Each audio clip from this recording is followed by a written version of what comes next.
This is how to repair poly tubing with a barbed coupling. If you're going to be repairing your tubing with a barbed insert coupling, see which kind you got, as there's two kinds out there. They're both pretty popular. One has a shallow barb. Now these are pretty easy to push the tubing on over, but it's going to need to be clamped. The reason why you want to use clamps on the one with the smaller barb is because these barbs can be easily pulled off by hand. If you can pull it out by hand, it'll most likely fail under pressure. Even if it works temporarily, the summer heat could eventually cause it to fail. It's because when the tubing gets hot, it's very easy for it to slide off, particularly when it's under pressure. The other type of barb insert coupling looks like this, and it has a larger flared barb. Now, up to about 30 PSI, you don't need clamps for this, but if you're putting it in the ground or burying your tubing, I would still recommend the clamp. It's better safe than sorry, unless you have thousands of them to do. I'm going to cut out the damaged section as close to the damage as I can, so I don't waste too much of the tubing. Cut far enough away that you can make a nice, clean, even cut on both sides. So with barbed insert fittings, it can be pretty tough to get the tubing on over the barb, particularly the one with the larger barb. So to make it easier, I'm going to dip the end of my tubing into a cup of very hot water for a few moments. This will soften up the tubing a lot and make it significantly easier to push on over the barb. The trick is instead of pushing the barb straight in, you walk or wiggle it back and forth, and the barbs will bite onto the inside of the tubing. This requires much less strength than pushing it directly into the tubing. Push it all the way in until it meets the stop, and then we're going to do the same thing to the other side. We also have a tool called the coupling insert tool that makes inserting the first end of a barbed fitting easy. The second end is always easier to insert because you can get a better handle on the tubing.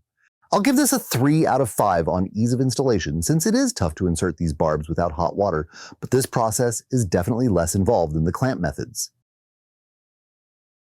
If you're repairing 1/4 inch micro tubing, these barbed fittings don't require clamps, but that can be painful to insert barehanded. Warming up the 1/4 inch tubing helps a lot, but there are also some punches and tools that make it much easier to insert the first barb, which is always the hardest.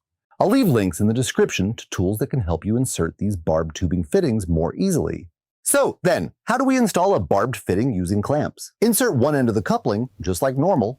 Once I have the barb inserted on one end, I'll add clamps to each end of the tubing before inserting the other end. Once you've got the tubing all the way over the barbs, it's time to tighten the clamps. These are simply steel worm gear clamps. You can use a flathead screwdriver or the hex end of a key punch to easily tighten down your clamps. Now, you'll notice I put the screws on opposing sides. That's to even out the pressure of the clamps a little bit. Sometimes you might even use 2 clamps per barb, and when you do, it's also best to make them opposite. You're not limited to worm gear clamps, though to some degree they're handy because they are reusable. They can be removed. But you can also use pinch clamps, which are pinched together with the crimp tool and are not reusable, and the plastic ratchet clamps, which when used with this coupling is the least expensive of these 3 different clamp types. But I'd give all of these 3 barbed fitting with clamps methods a 2 out of 5 stars on ease of installation. These will all provide you a long-lasting connection, but you can definitely do better. I'll tell you what method I prefer after this next step. After making your repair, before you bury the tubing, make sure to check it the next time your system turns on to verify that you made a leak-free connection. If it leaks, you'll have to try it again. If you're having trouble getting it right, I really recommend twist and lock fittings. I recommend these over any others because not only are they incredibly durable and are the second most affordable repair fitting, but they are the easiest fitting to reuse. And you can use them on any common 1/2 inch tubing size. So remember, 1/4 inch barbed fittings never require clamps.